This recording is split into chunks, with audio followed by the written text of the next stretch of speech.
Okay, Chairman Adams, we are ready to begin. Thank you. Good evening, ladies and gentlemen, and thank you for joining us tonight. This is the March 30th, 2020 meeting of the Goffstown Select Board. We're broadcasting to you remotely from individual locations tonight out of an abundance of caution with the COVID-19 outbreak via a platform known as WebEx. We'll explain a little bit more about that technology a little bit in the meeting. But first I wanted to just do the Pledge of Allegiance for everybody who's there. I pledge allegiance To the flag of the United States of America and to the republic for which it stands, one nation, under God, indivisible, with liberty and justice for all. Thank you. Next on the agenda, I'd like to get disposed with the acceptance and correction of minutes. We have two sets of minutes. The first is the March 9th, 2020 non-public, and the second is the March 19th public minutes. Make a motion. I'll make that motion. Do the Pledge of Allegiance for everybody who's there. Yes, we'll make the motion. That's Okay. Before we do that, I forgot we need to Pledge introduce allegiance ourselves. My name's Carlos Adams. I'm the chair of the Goffstown Board of Selectmen. Kelly? Kelly Boyer, Vice Chair. And I think we also have to say there is no one else in the room with me. I am here in solitude. Okay, so we have myself, Kelly, Select Board Member Mark Lemay. thanks, Mark. Selectman Pete Georgiantis. No one's in the room with me. Thank you, Pete. Selectman Chet Bowen, no one's in the room with me. Thank you, appreciate that. So I want to explain how this meeting is going to be conducted. This will be the same for all of these meetings for the foreseeable future until we can get back to doing these meetings in person. So I'm going to talk about the right to know law with the meeting text, and I'll explain how this works, including how the public can participate during the public comment periods. So as chair of the Goffstown Select Board, due to the COVID-19 outbreak and in accordance with Governor Sununu's Emergency Order Number 12, pursuant to Executive Order 2020-04, this board is authorized to meet electronically. Please note there is no physical location to observe and listen contemporaneously to the meeting, which was authorized pursuant to the Governor's emergency order. However, in accordance with the emergency order, this is to confirm that we are A, providing public access to the meeting by telephone with additional access possibilities by video or other electronic means. The town is utilizing the WebEx platform for this electronic meeting. The public has access to contemporaneously listen and, if necessary, participate in this meeting through dialing the following telephone number: area code 603-766-JOIN. That's area code 603-766-5646, and using the participation code 785645, followed by the pound sign. It's important that you follow that number with a pound sign. Again, that number is 785645, followed by the pound sign. Provision B, providing public notice of the necessary information for accessing the meeting. The town previously gave notice to the public of how to access the meeting using the available telephone number with the posted agenda. Item C, providing a mechanism for the public to alert the public body during the meeting if there are problems with access. If anybody has a problem with telephone access, please call area code 603-384-3624. We have IT personnel on the phone. We'll try and resolve your issue as quickly as we can. Item D, adjourning the meeting if the public is unable to access the meeting. In the event the public is unable to access the meeting, I will adjourn the meeting and have it rescheduled at that time. Please note that all the votes taken during this meeting shall be done by roll call vote. We've already done the roll call attendance. So now we can proceed with the agenda. Chairman Adams? Yes. There was a motion to approve minutes, but I think that after that, you went into a roll call of attendance. So if you could take that up. Will do. We had a motion. I think Peter made the motion on the minutes. I don't know who the second was. I'll second. Was that Chet? Yep. Okay, roll call, please. Kelly? Yes, Mark. Kelly, yes. Chet? Yes. Peter? Yes. And myself, yes, that's 5-0. So the motion to approve the minutes is unanimous. So I've already talked about the explanation of the emergency meeting provisions. Next on the agenda is public comment. Is there anyone joining us that would like to make a public comment at this time? Now would be the time to provide your comments to the board. Chairman Adams, there is nobody on the telephone call at this time. We do have one IT staff monitoring it, but there's no one else that is called in. And for those that may be watching the Facebook feed at home, the Facebook feed runs approximately 90 seconds behind the live feed. The board will have a public comment at the conclusion of the meeting. So if you would like to participate at that time, we suggest that you call the telephone number so that you can monitor. Again, the Facebook feed runs about 90 seconds behind, and we will not be monitoring Facebook for any public comment. Yeah, it's also worth pointing out that you can also watch this, I believe, a live feed through our Goffstown Television Channel 22. So there's another option for folks who want to watch the proceedings tonight. So we had no public comment. Are there any announcements that any of the members of the board would like to share? I have none personally. Seeing none, let's move right to the town administrator's report. Please, Derek. Thank you, Mr. Chairman. Tonight in your packet, you do have two items for the consent agenda. You have an employee status report for a new hire of an IT help desk technician, and then also appointment papers for 4 full-time police officers.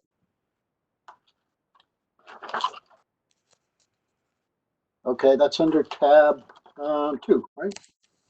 That's under tab number 5, it should be. 5, thank you.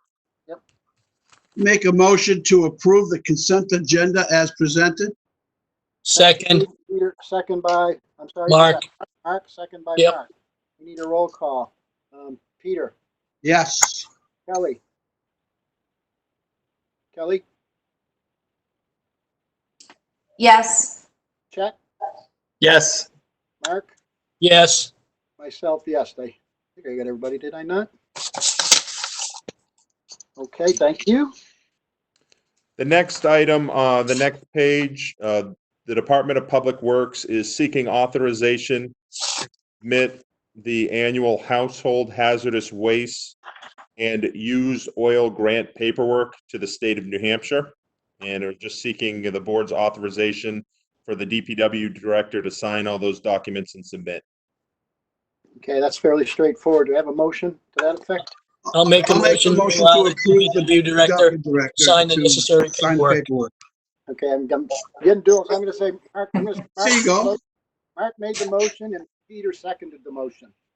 Need a roll call on that. Mark, Yes, sir. Peter? Yep. Kelly, Yes. Chet? Yes. Who am I missing? Myself, yes. That motion passes unanimously, 5-0. Thank you. Next. The next page, you have a copy of a draft letter from the town clerk's office. The town clerk has worked with the town's vendor to modify the annual renewal reminder for dog licenses. I understand with the state of COVID-19, there have been a lot of changes. However, the state has not relaxed any of the statutory deadlines that we have to adhere to. Therefore, the town clerk and the town does have a duty to get dogs licensed. She did put some information in there that talks of, I will read it. In the middle, it says, please contact us if we can be helpful. Contact by calling, email, or fax. We hope that your dog offers your family comfort during this difficult time. If your dog has passed away, you have our sympathies. Vets cannot notify us if you no longer have a dog. I just want to bring this to the board's attention because it is the intention of the town clerk to send these out to residents this week. And you may receive some feedback from residents that received that. But right now, we have not had any statutory deadlines relaxed by any of the emergency orders that have come down from the governor's office. So again, there's no action needed by the board, but I'm really bringing this to your attention in case you had any questions or wanted to make any comments that we could modify before we send these out. Thank you. Any questions from the board members? See none. So no action, no actions required by the board. Correct. There's no action required on that. Okay, thank you. The last item I have in the packet for Town Administrator's Report is the COVID-19 Emergency Temporary Remote Work Policy. So this has a policy that can be adopted by the Select Board under the current circumstances. It also includes a sign-off sheet for all employees that will be working remotely, a remote work agreement that includes a work schedule and planned tasks, as well as a remote work time record for employees to maintain, to record the work that is accomplished remotely, and to also provide them an opportunity to give any feedback to their supervisors. Thanks, Derek. Has everybody had a chance to look at the draft? I really think we ought to take some action on this tonight. Employees will need to be aware of this policy and how it functions, you know, in the coming weeks. So are there any questions or concerns on the draft as it's been presented to us? I read through the draft a couple of times and I can't find anything wrong with it. No, I like it. In fact, I like the form for reporting the work being done. I think that's great. And I see it does have a signature page for employees and supervisors. So I think it's pretty well put together. Do others have comments or questions or concerns relative to the draft? Collis, hearing none, I'll make a motion that we approve the temporary remote work policy for the use and response to the COVID-19 outbreak. Thank you. Thank you, Peter. Got a motion from Peter. Did I hear a second from Kelly? Kelly, did I hear you second? Yes. Okay, thank you. Any discussion on that? Okay, we need to take a roll call. Peter, Yes. Kelly, Yes. Yes. Mark, Yes. and myself is yes. So the motion passes and the policy is adopted. The motion passed 5-0. Thank you. Derek? Mr. Chair, can I ask a question, please? Absolutely. Thank you. Derek, I just want to say thank you to you guys for getting this done so quickly. I know this was a fast turnaround, but I think you did a great job. I just wanted to know if there was any discussion with the department heads on the way that they'll be recording or reporting back to employees, the information from employees, so it's consistent. And then also if there will be any policies that will be attached to this, like, you know, the lunchtime policy, so we can make sure people have, you know, kind of that at their fingertips, or at least a direction to our policies overall, just to help kind of guide people who have never worked from home before. I don't think that we have any lunchtime or break policies, but what we can do is set up some additional language for department heads to communicate to those remote work employees about what they should be taking, that they should be maintaining a break and taking regular lunch, and any other expectations that they have. So I think Danielle and I can work together to provide that sample language to the department heads that they can communicate to their employees when they have them review and sign off on the remote work policy. Yeah, thank you. It does mention confirm hours of work, but just the DOL language for department heads, I think would be helpful, just so they have that. Yeah, sounds good. That okay, Derek? Got that? Yes, Danielle and I will craft that and get that out to department heads as they start to get this out to their employees. Okay, thank you. Carlos, I'd just like to interject that I think it's important that we have this in writing and all the department heads are working on the same page instead of somebody doing different things. Yeah, that is important, that this is the policy, this is what we're moving forward with, and everybody must follow the policy. They can't deviate from it. The forms are in the policy, they're attached to the policy. They should use those forms and no other forms of reporting so that we have consistency across departments. Correct. I'm good with that. Okay, thank you. Let's see, what do we have next? Oh, Derek, we have the leave policies. Yes, that's all I had for the town administrator's report. Okay, The next would be the select board discussion under old business leave policies. I know that a question came up at the end of the meeting last Wednesday about use of emergency leave, and I did include a few bullet points in your packet about what some of those answers, and I know that I've talked to a few of you individually, but I think it'd be a good time to discuss that for specifically use the new enacted sick leave and FMLA as well. yes, I did talk to Derek a bit about this morning. I think he talked with others of you as well. Seems like there is a consensus, although I'd like to have a discussion here in this format. My personal feeling on this is that people should be using their sick leave as they would routinely, whether it's the COVID-19 epidemic or whether it's the flu or whether it's any other malady that somebody may come down with that causes them to feel ill and they can't perform their duties. I think they should be using their sick leave first. And when the sick leave is run this course, including the, how many hours is it? It is 80 hours for 80. full-time, 80-hour, it's basically 2 weeks. Right. So all of that Additional. time, I'm sorry? Additional. Yes. All of that leave time should be used up first, and then we can start talking about emergency leave. And it's my opinion that should be done on a case-by-case basis. Any employee who feels they need additional leave above and beyond their sick leave that they've accumulated, and they feel as though they need to seek some emergency leave, they should go to their supervisors, and we'll have a discussion about the specific circumstances and what's appropriate given that set of circumstances. But I'd like to have some comment from others on the board.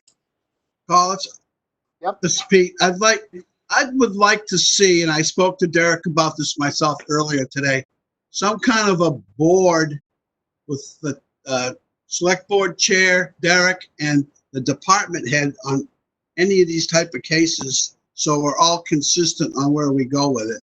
Well, I think any request for emergency leave needs to come through the board and be approved by the board. So You want to do the whole board? I think that would be my recommendation. I'd like to hear from others. The only problem with the whole board is then you'd have to wait until we have another meeting to get it handled. I just thought maybe that'd be more convenient to just have a 3-panel. Well, why handle it. don't we, we're going to be meeting weekly. Why don't we just bring it up on a weekly basis? If something comes up in the interim between meetings, then I think Derek can reach out to us and we'll give him some direction as to how to proceed from there. Collis? Yep. I'm Yeah, in Mark? I'm in favor of the entire board meeting. I kind of feel the importance of the COVID-19 and the fact that each and everybody has a specific emergency should require the action of the whole board. That's how I feel.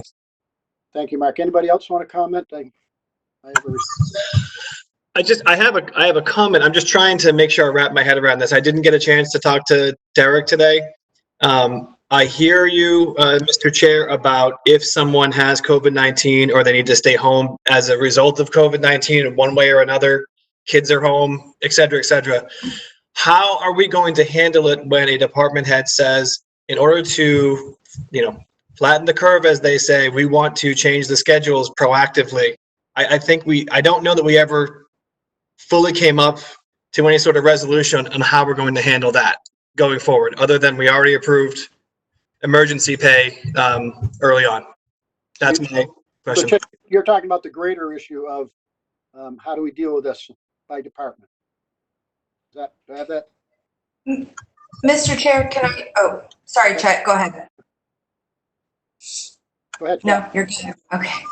I just want to point out, we had done for the employees, Danielle put together, filled in that great FAQ, which kind of addressed things in 3 different columns. The first being if your schedule was changed, the second if you were sick, or the third being if you were using FMLA for any of the expanded reasons and what that covers. So I think that, Mr. Chair, if you're directing if they're sick or if it's a schedule change, what are we referring to? Sick. I was speaking specifically to sick leave. Sure. Okay, good. So somebody is either self-quarantining or they've become a positive case under the new FMLA standards, or all of the above.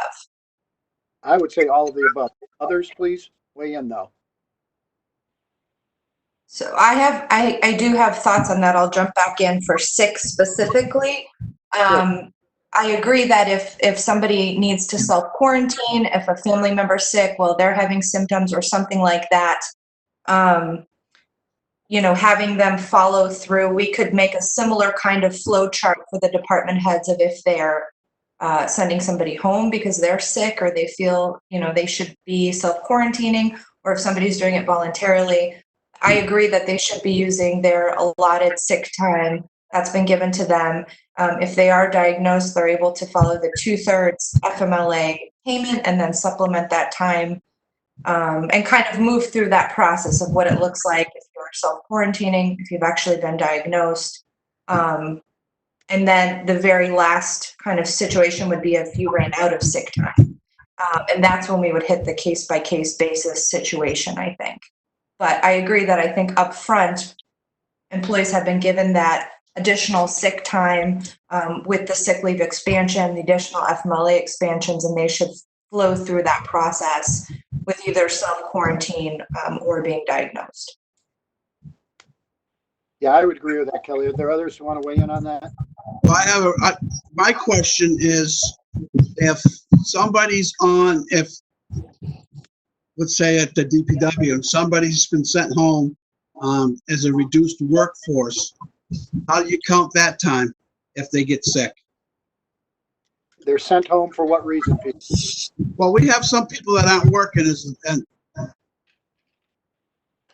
just to be safe, we have part of a crew that's not working. Yep.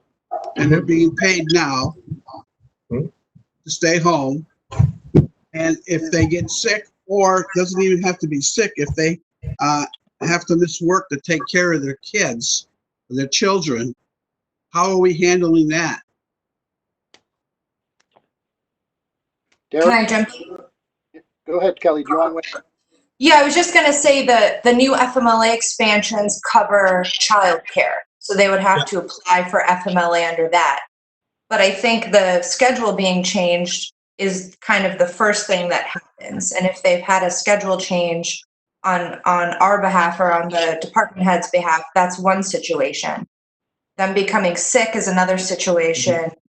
Or, like you said, Peter, the FMLA for taking care of a child or a family member who's sick is another issue that they would fall under FMLA versus sick time. In my opinion, those are 3 different kind of situations or tracks that they have to take. But my question is, if they're, and I don't want to say furlough, I don't even know what the real, Adam, what are you calling it?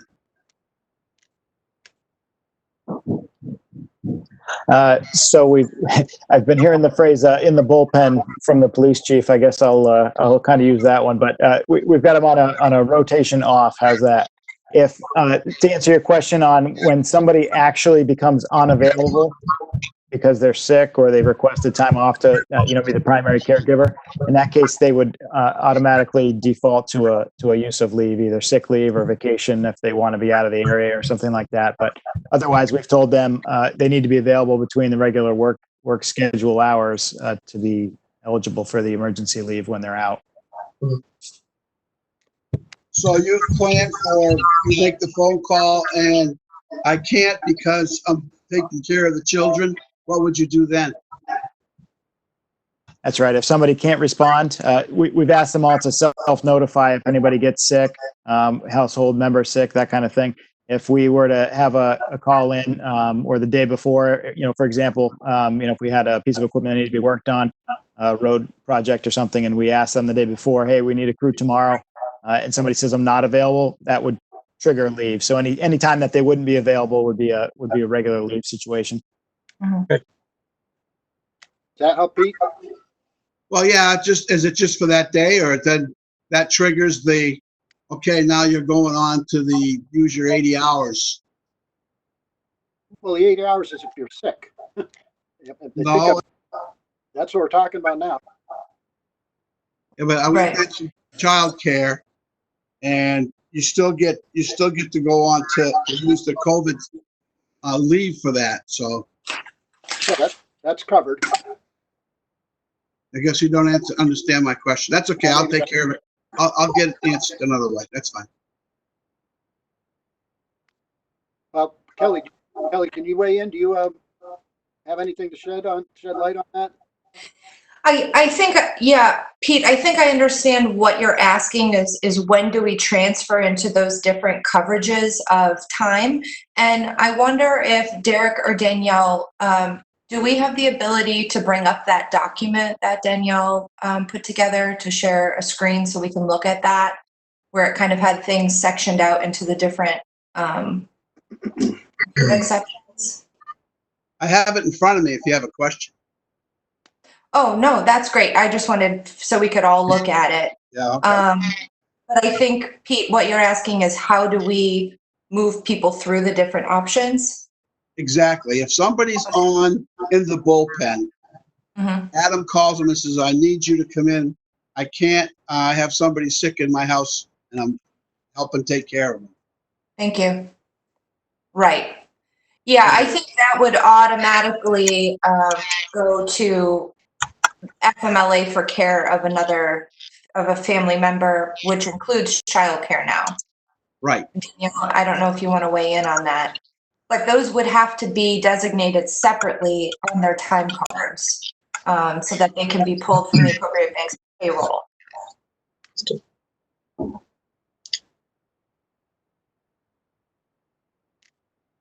Anybody?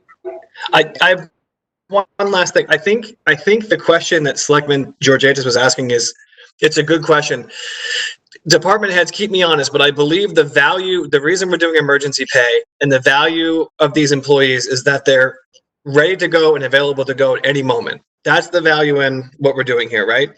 So now if you call them and you get, I can't come in right now, I've got childcare. The question is that an immediate triggering event in the FMLA? And my opinion is that we should offer them, before that gets triggered, the option to take like a personal time. However, I struggle with that because, again, the entire value of them being paid in the first place is that they're available to come in at a moment's notice. So I think that's a conversation that Selectman Georgatos, am I getting that right?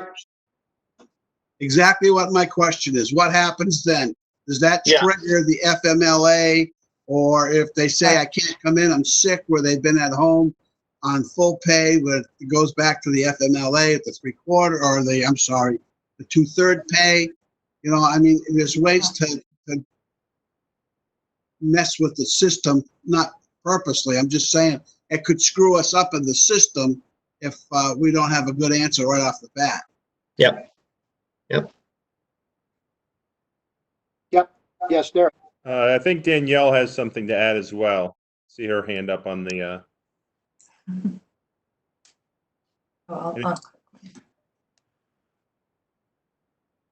Hi there. Thank you, Mr. Chair. In light of the changing situation that our employees are going to see, there is the ability for an employee to move kind of in and out of the various categories. So an employee we would walk through that with them based on their specific scenario.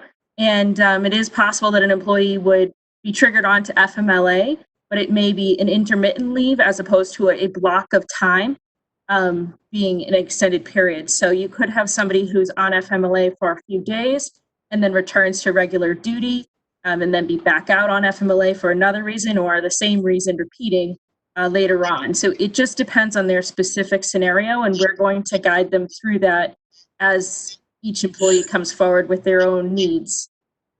Does that make sense? Yeah, Kelly?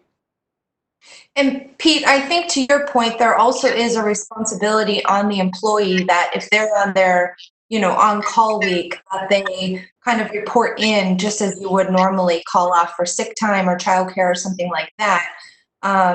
And I think, I'm not sure if this document has been shared with employees or at least the top portion, but maybe that's something that we could provide to help guide them and kind of note, if you're having one of these issues, you should tell your department head before your shift, or, if you're expected to be on call, just the same as the department heads are allowed to send you home if you're exhibiting symptoms of, being ill.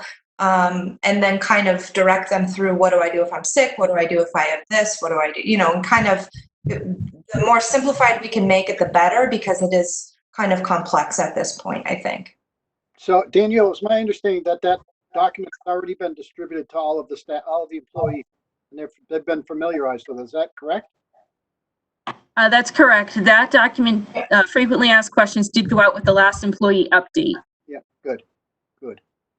I think that what's critical here is communications. I think it's critically important that each department head has their finger on the pulse of what's going on in their department. And laid out, some of them are fairly straightforward. Some of them, there may be some questions, but in those cases where you've got questions, I think it's important to communicate those questions quickly to Derek and Danielle so that they can give additional advice on those specific situations that may not seem to fit nice and neatly into each of the categories.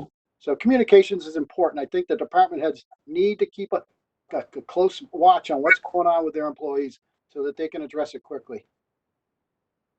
Yep. Carlos, Yep. Pete, go ahead.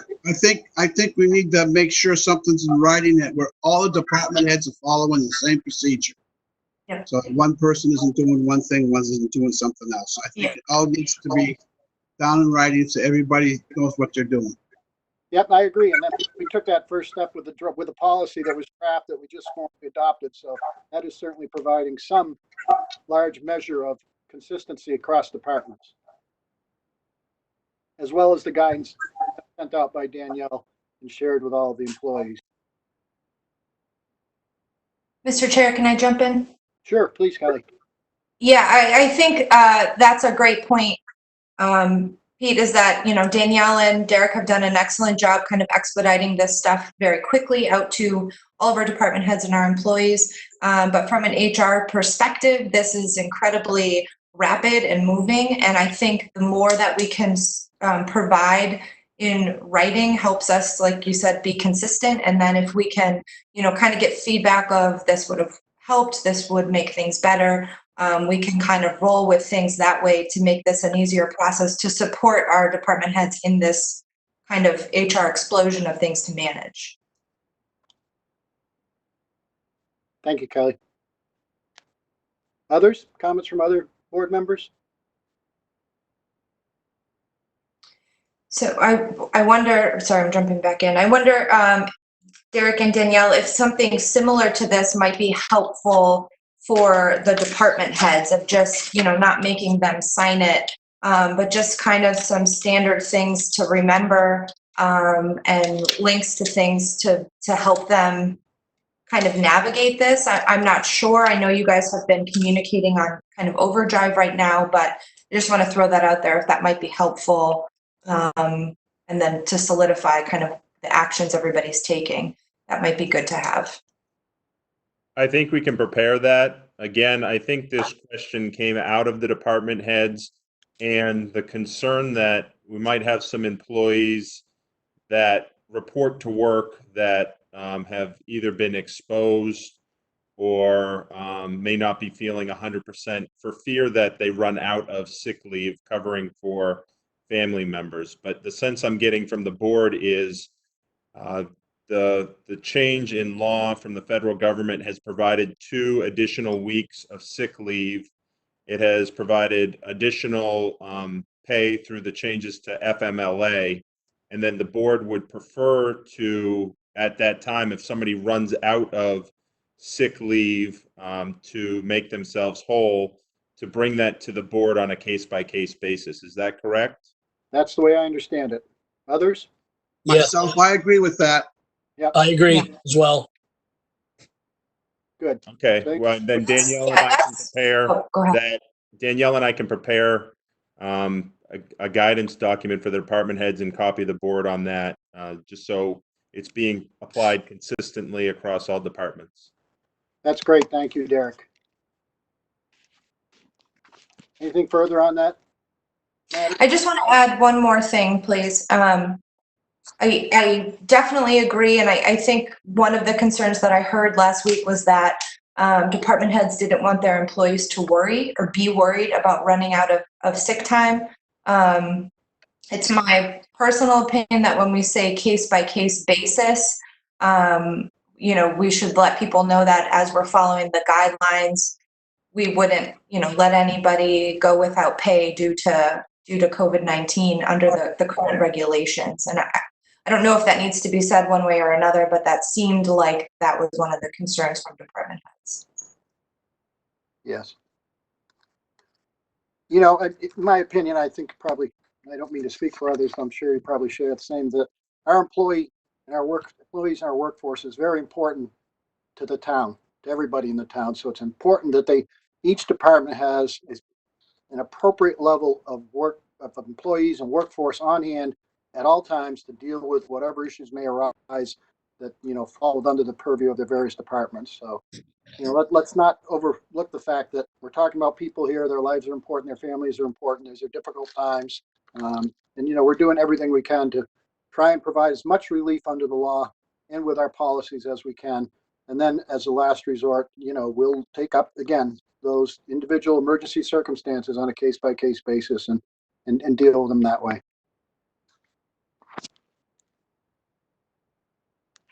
Anything else on this matter? Okay, I don't see anything. So let's move along. The last thing I had on the agenda, I think, Derek, we do need to go into non-public quickly, don't we? Mr. Chairman, you have the 2020 committee Yep. assignments. Yep. I'm moving on to that right now. I sent out an email asking for folks to voice their wishes for serving on various committees, and thank you for responding back to me. What I'm going to do is I'm going to keep the changes to a minimum. We've got enough that we're dealing with right now. I mean, as I look down through the committees, the way they're currently configured and represented by various select board members, I think is pretty appropriate. So I'm not going to do any wholesale changes, but I will go down through them quickly.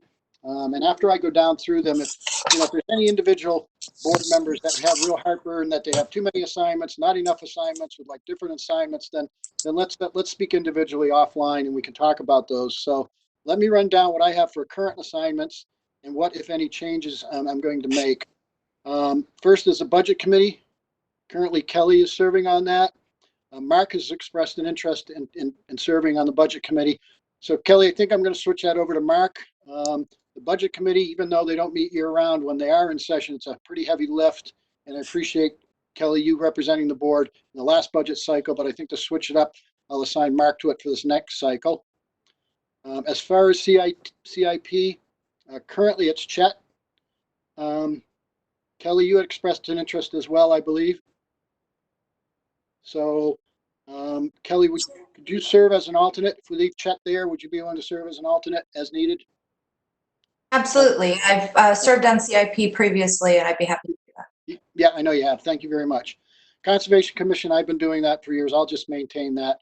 Economic Development Council, Chet has expressed an interest. I don't know if anybody else had. I didn't see anybody else, but I did see Chet. Is anybody else interested in that? If not, I'm willing to just leave Chet with that assignment. Historic District, Mark is the current one. Mark, if you'll carry on with that, please, that would be great. I will, thank you. HR, Kelly, that's right in your wheelhouse. You're the current board rep. I'd like you to carry on with that, Kelly. As I said, it's right in your wheelhouse. Happy to keep that. Yeah, appreciate that. Thank you. Parks and Rec, I'm currently that. I'd like to carry on with that. I've been involved with a big issue with Parks and Rec, which was a sports complex for many, many years. So I'd like to see that through. So I won't make any change there as well. You skipped over library. What's that? Oh, sorry. We don't, who is library? That's me. I'd like to keep that as well. Okay, thank you, Kelly. Thanks. Yeah, but thanks, Peter. I sorry I slipped over that one. Planning board, let's keep that the same. Right now, it's Peter's, this is the one where we've got a BOS rep and then 4 alternates. They could kind of trickle down. It's Peter, then Mark, then myself, then Kelly, then Chad. I don't see any reason to change that. Peter, you okay with that? Peter? Yeah, I'm good. Okay. And currently, Chet is sewer. Chet, I'll leave you there as well. That's not a heavy lift, so I'll let you continue on with that. The highway safety, Mark, you're currently the board representative. You okay with keeping that? Yes, sir. Thank you. Okay, and then Chet, you wanted to serve on the wellness committee. I think that's a great idea, so I'll put you in that slot. I think Great, you're thank you. good to work on that one. And then the last I had was the transportation oversight. I think, Peter, you're that right now. You okay Yeah. with that, Peter? Did you say yes, Peter? Yes, I did. Okay, great. I think that's the full slate. Did I miss one? Has anybody seen one that I missed? The only Joint one loss. is joint loss. Who's that now? They very rarely have a meeting. I think they've had like 1 meeting or 2 meetings all year. Yeah, I think they meet quarterly or something like that. Yes, they meet quarterly in accordance with DOL regulations. Who's the board? I rep? am. You want to keep on with that, Pete? Yeah, that's fine. Okay.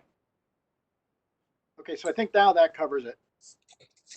And again, if anyone, has some concerns or wants to share their thoughts or their, reach out to me. We can talk about it. But those would be the committee assignments. For the Mr. upcoming. Chair, who has HDC? HDC was Mark. Okay. Yep. Thank you. Yeah, Mark's the current one. I suggest you continue on that.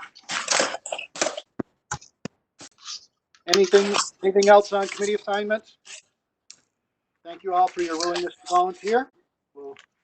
Hey, I just wanted to update everybody on the MREs.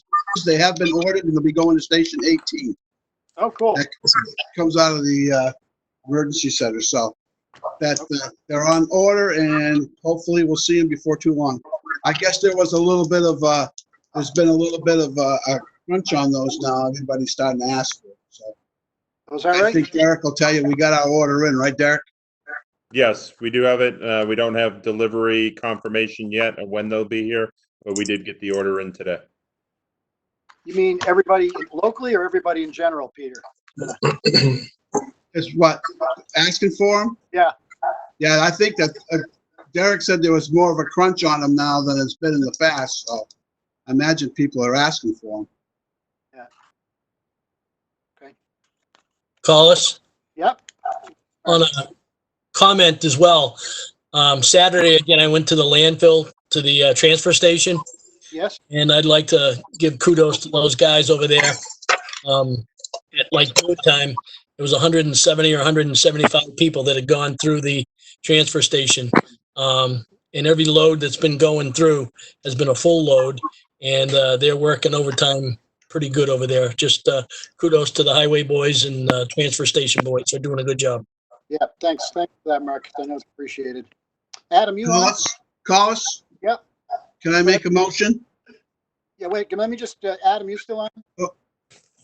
Yeah, Adam is still on. Yes, sir.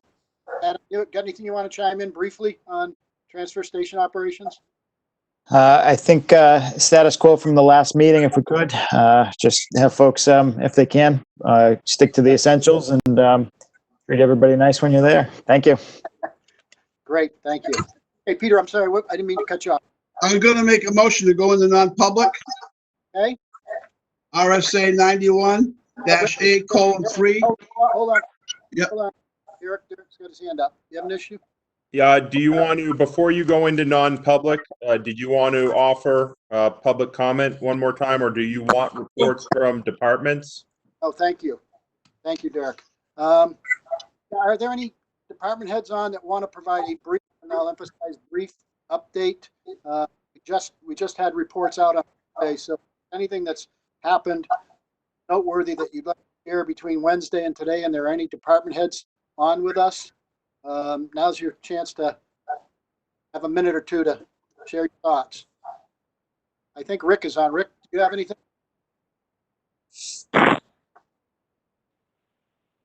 Can you hear me? Yes. Hello? Rick. Yeah, we Yes. can hear you, Rick. Okay. I'm sorry. I'm going blind here.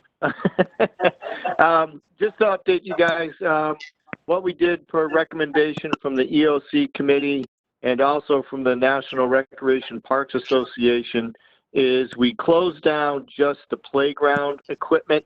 So both at Barnard Park and over at Roy Park, those that area will be closed down until further notice. But that's basically the only real change that we have in our department thus far. Rick. Now, why don't I go down through about Chief Serino, Police Department. Sure. Thank you, Mr. Chair. So far, we're still status quo. I'd like to just say publicly to everybody, there's been a little bit of some confusion on some of the services that we still have or we're offering. We are still fully operational. Again, the lobby is, we're just trying to keep it to the essential records functions. We're trying to keep, if anybody needs anything, please call before, because what we're trying to do is most of our records now we can do digitally. If you need any discovery or 91A request, you can send that in through the email. All of our forms are digital now. There has a little tab on the form and you can send right through there. And we're actually waiving the fees for the 91A request or any discovery that's done digitally. So we're really trying to just, press upon the public. If they want to get some records, they can try to do it digitally or call us before coming in. We can help them out. Pistol permits are coming in and out really, really fast. The volume has increased. So that is, essential paper that we can't do digitally. So people are coming in to get those, but we are still fully operational. I just wanted to kind of let everybody know that. I knew there was a little bit of confusion, but we're still going. Good to hear. Thanks, Chief. Yep. Chief Allard from the Fire Department and EOC. Yep, I think I would like to echo exactly what Chief Serino said. Same with the fire department. We are still fully operational. Our lobby is open. We do invite people to call first before they can come in, and a lot of our stuff has transitioned to online. With regards to the EOC, we're continuing to monitor the local and national information on a day-to-day basis. Most of the EOC is working remotely now. We do have our meetings, much like we are this evening.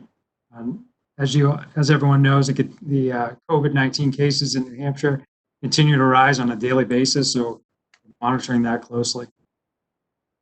Thank you, Chief. Did I see Diane on? Diane, do you have anything from the library if you're on? Diane is not on, but I think Selectwoman Boyer could report out on behalf of the library. Great. Yep. What do you have? Thank you. Library Director Diane Hathaway provided me with an update today that the library is closed to the public until May 4th. Their website is highlighting all of the services that are available as all the staff is working from home, and they are monitoring the email and also the chat function for anyone who needs assistance. And the 24/7 e-library is available, as well as online library cards. If you'd like to utilize any of their resources, they are still accessible. Thank you, Kelly. Mm-hmm. Anyone else on that wants to report that I may have overlooked? Chairman Adams, I'll just report out on Town Hall. Town Hall remains closed to the public. This is the first week where we are working in two teams, where one team is working remotely from home and one team is working in the building. This is to ensure that we don't get cross-contamination and we can go through the entire COVID-19 situation and continue to provide services to the community. We will be changing some of the messaging that's on the website as well as our voicemails. Because again, we have half the staff in-house and half working remotely. So it may take a little bit longer for staff here at Town Hall to get back to the residents who might have questions. But we do encourage them to contact us through either email or through the telephone system, and somebody would be sure to get back to you on how we can provide those services to you. Thank you, Derek. Yeah, quick reminder to the members of the select board, there's still documents that need our signatures. So, weekly, you need to make sure you get into the town hall and provide some signatures on some of those documents as may be needed. So just a reminder to take care of that. Collins, Yes, Mark. I was there today, just an FYI for you. I believe all of the documents have been signed. I was the last one in today to sign the documents. They should be ready to go. Great. Thank you, Mark. Appreciate it. Welcome. Anything else? We're gonna have one more public comment, then we're gonna go into non-public. Is there any other business? All right, why don't I ask for public comment? Derek, is there anybody on the line for the second public comment? There is no one on the telephone line for public comment. Okay, then I'll close public comment. Any other matters come before the board before we take a motion to go into non-public? Seeing none, I entertain a motion. I'll make a motion. We go into non-public under RSA 91A:3, 2 for A, dismissal, promotions or compensation. Thank you, Mark. Do I have a second from? I'll second. Thank you, Kelly. Second from Kelly. We need a roll call on that. Kelly? Yes. Peter? Yep. Mark? Yes. Chet? Yes. And myself, yes. The motion passes 5-0. What do we do now, Derek? We have to end So this. what I'll ask all select board members to do is to hang up on this call, and I will immediately send you contact information for the non-public call, and this meeting will be completed at this point. Okay, and thank you, folks who may have joined us tonight. We're working through these issues. Hopefully, it's going smoothly. I think we're in it for a bit of a long haul, so you'll be seeing us electronically for the near future. Thanks, everybody. Good night.